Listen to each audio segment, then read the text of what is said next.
Vətəndaşların pensiya fondunda yığılan kapitalı vaxtından əvvəl istifadə etməsi üçün yeni mexanizmin yaradılıb-yaradılmayacağına aydınlıq gətirilib.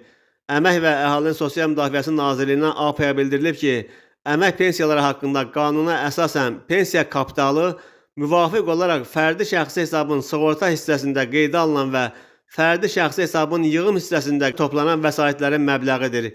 Qeyd edilib ki, şəxsin toplanmış pensiya kapitalından pensiya sığorta hadisəsi, yəni pensiya yaşına çatmaq, əlilliyin müəyyən edilməsi, ailə başçısını itirmək və sair hadisələr baş vermədən istifadə etməsi qanunvericilikdə nəzərdə tutulmayıb. Pensiya kapitalı şəxsin yaşa və ya əlilliyə görə pensiya təminatı, yaxud o vəfat etdiyi halda ailə üzvlərinin ailə başçısını itirməyə görə pensiya təminatı məqsədi üçün nəzərdə tutulur.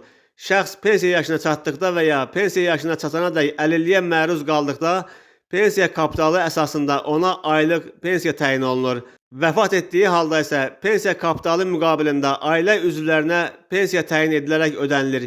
Yəni, şəxsin topladığı pensiya kapitalı o, vəfat etdikdə də ailə üzvlərinin sosial təminatına yönəldilir deyə Nazirlikdən bildirilib.